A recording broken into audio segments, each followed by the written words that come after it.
Okay, so today we are tackling the Minerelli AM6 engine rebuild. We're going to be going through a few things like gearbox shimming and things like that. We're all set up across here, all the engines laid out, all cleaned up. A few little tools we may need, some grease, some oil, torque wrenches, etc. All laid out, all cleaned up and all ready to go. Right, so starts with the gearbox build up, and we're going to talk you through each bit. Got a little bit of grease, so I'm going to start by just going through, making sure all the bearings are nicely lubricated for the initial start up. Inside all of them ones.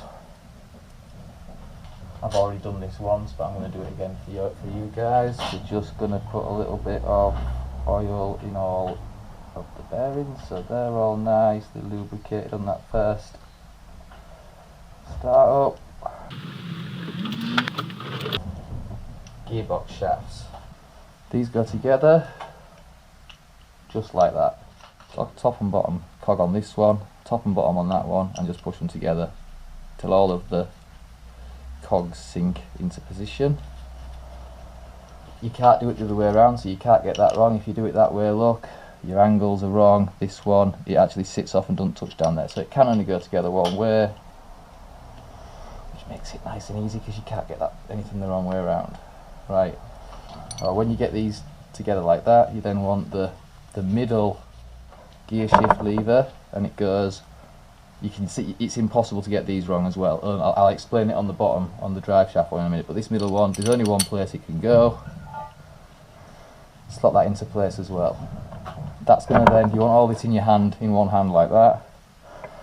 This shaft's going to go through this bearing, this shaft's going to sit into this bearing, the shim's already on there, look, and then this shaft here is the one that goes through for the middle linkage. We're just going to get a little bit on this shaft, and we're going to drop this into place. It's a bit fiddly, but it's pretty straightforward. Start off with the bottom one, hook on your middle gear shaft. Hopefully my head won't in the way then. Make sure your shim doesn't fall until it's down closer to the bottom, and then just find the spot. And there it goes, it drops into place. My head probably blocked that, but it's just so I could see underneath the cog, and that all drops straight into place, nice and easy. Don't worry about it not turning and stuff at the minute, because it's all the gear's all in different positions based on these shafts and when it goes into the gear selector barrel. So next thing you want to make sure that's in is this little spring and ball bearing, and these go down in this one here. So the middle of the three at the top is a little shaft down here, grease into there, spring drops in, ball bearing sits on top, just there. Now before you put the gear selector barrel in, this is your top and bottom shaft for this shaft. So, and then you can, like I said, you can't get it wrong, but there's a groove right at the very bottom. Just slot that into that groove and then push it right out the way back there. Now you take your selector barrel. I want a little bit of grease on this nub here because that's what goes into the selector barrel. And then I like to just put a bit in these channels just to make sure it's nice and lubricated. This is more for, I mean, obviously once you put it together and you get the oil in, it's going to have good lubrication. But before you do that, you're going to want to test that you can get all your gears, etc. And to do that, it's just better to make sure you've got no resistance from any of these little, metal on metal. A little bit of grease always helps. Make sure you don't have any issues coming up that are based on it just not having lubrication. Right, shims. No shim on the bottom of this barrel. There is a shim on the top of that barrel. So slot it into the bottom there. Now the best way that I've found to do this is if you rotate it, it's going in the middle. This is the middle selector, and it's going in the, so you've got 3 channels there, it's going in the middle one. If you see where this V is at the lowest point, and you marry that up with this selector, a little bit of raise on that selector, and that just sits in there nicely. You then want to take this bottom selector. Now I've seen people, this one needs lifting up into place. I've seen people use flat bladed screwdrivers and mess around. I have a little hook. This is perfect. I can just hook underneath it. I can help it up to the right height, and then it just slots there into that bottom groove. Now that can fall out again really easily because the shaft's not there, so just make sure that that sits in. Then take your top selector lever, which then sits in the higher groove up here. Push that across, and that one again just a little lift up. You're not just lifting the selector, you're lifting the cog that's below here as well. So lift that up, slot that into the top shaft. The reason I like these little brushes for doing this is because it goes right the way through all of that, right down into the bottom hole. Nice bit of grease through there. Make sure it gets a little bit on all the holes going through. And then this shaft pushes right through all that, all the way, and then slots in. We don't want any resistance. You don't want, if you shouldn't need to force anything. All this should, once you've got the things in the right positions, all that should just slot in nicely. Next bit. So this is the gear selector arm. This is what the actual gear selector sits on through the body. This one, it has a shim on the bottom and a shim on the top. All the rest of it's fixed. These are the only 2 bits that could come off. So you definitely have one on the bottom, and you definitely have one on the top. They're both the same from what I understand. So it doesn't matter which one we go top and bottom, they're both the same size. And that just slots in there.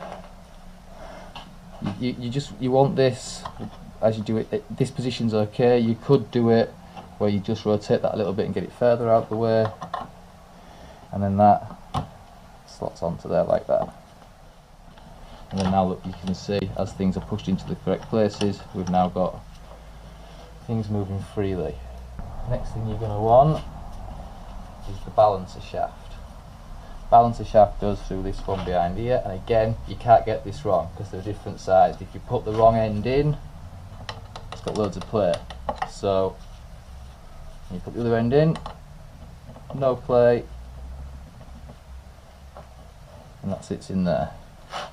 We'll just give that a little bit of extra because it can't hurt.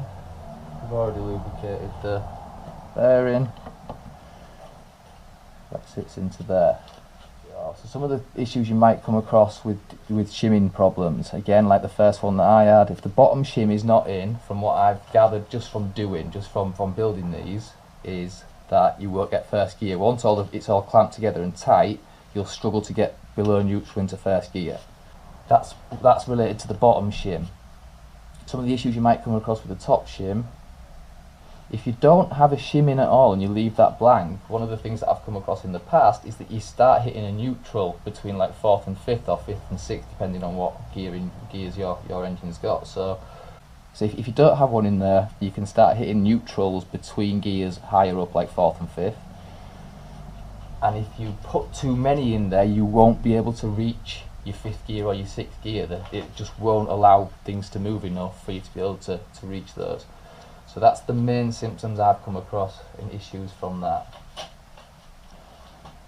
Right, so this is where the weird bit of this engine came in. So when you put the top shim in, it did not have a top shim in when I stripped it the very first time, which I did think was a bit odd. So obviously with us having the first gear issue, I'm very meticulous now about how I test stuff and check what I'm doing as I'm building, so I don't want to get it all back together again and it not do what I want it to do. When you put this shim in, the resistance on this shaft when you build it all back up and put the bolts in is far too high. You want that still to be able to move freely, and that's the smallest shim that comes in the kit. So for whatever reason on this one, it doesn't want a top shim. The shims are basically to fill gaps in the engine based on how the bearings and stuff sit. But I do believe all but have a top shim in. For whatever reason, this one doesn't run a top shim. Maybe someone else has come across that before, I don't know. Maybe someone in the comments might correct me on my knowledge. But for this one, when you build it up, if you put the top shim in, the resistance is far too high. We've done all that now, and I'm pretty confident that when I build this it will work. I am going to get it all nicely siliconed up, clean these bits off before we do that, get rid of any grease and oil and stuff. And we build this up with the gasket sealant in. Hopefully it's for the last time. All the gearing works, which we will test and we'll go through, and then we will be able to put the engine back in the bike. All of these surfaces, as you can see, I'd pre-cleaned up, got rid of any debris, any old gasket that was on there from the previous build. And then we're just going to take some sealant, make sure we get a decent bit on, but not so much that it's going to square out all over the place and start coming off in the engine and blocking anything up, bunging anything up, causing any problems in there. So just a nice sort of even thing, but not like 2 mil thick, or that's just going to be messy inside the engine.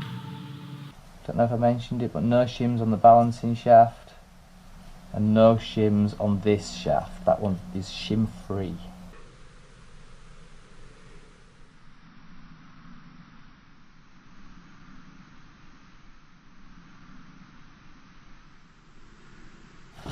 That's got a nice bit of gasket on it now.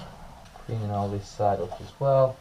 And then I've seen a few different things happen with from this point forward. The way I like to do this, you shouldn't need a hammer. It's like the hammer thing is nuts. You shouldn't really need a hammer if you've got things going as you'd like them to, or everything where it's supposed to be, etc. So, first shaft, the highest point is this one. So you're lining that one up first, but you want to be in such a position where you can see through the hole that the other gear shaft is somewhere close. When you do that, you'll realise that as you just start to slot this one in, your crankshaft one, if you can see through here and you've got this one somewhere close, will start to find the hole that it wants to be in, which is just starting now. And then, before you go too deep on that crankshaft one, you need to start this one off. Like this one, when you start getting resistance and stuff, it's going to be this one. This is the one that wants the wiggling and the movement to get it to go where you want it to do. You'll probably find that it drops down further than you want it to do at the crankshaft side, and you just want to wiggle it. There you go. Right, so now what's happened there is it's slotted into position on this shaft right up to the edge, or just off the edge of that oil seal. And this is where you get some of the difference in what people do. Some people put tape on, some people I can't remember what else I've seen, but it's because the splines on the side of this cog can damage, they can grip this seal, open it out, and then they'll damage the seal in there. What I like to do is I've got this hook, and it's completely rounded and not sharp on this side. And all I like to do is push it up with like just up to it, and then I just run it through the inside of there until I can see that it's tucked behind those splines. A little touch just to increase the pressure. I'm not hooking with this spike, I'm going with that as the opposite direction. It never touches the seal, it's just the rounded edge that I'm using. Tuck all that in, and then give a little tap, and there you can go. Now we're through. So now it's about rocking it without damaging your nicely applied silicone by putting your fingers in the wrong place. When you rock it enough into the right positions,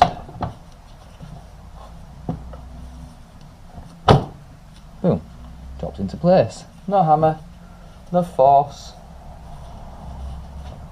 nothing, and that's in. Again, look, I'm now checking straight away before I even put a bolt in that feels smooth and okay. There is already very little play in that, which is good because it's not supposed to be by the time it comes up. by the time it's all buttoned up, and there is about just more than the right amount of play that you want. I can feel from the shaft that went through that way, which is a good sign, and that means that once we put the bolts in and start to tighten stuff up and it squeezes into tolerance positions, we should start to get into those tolerance ratios that we want.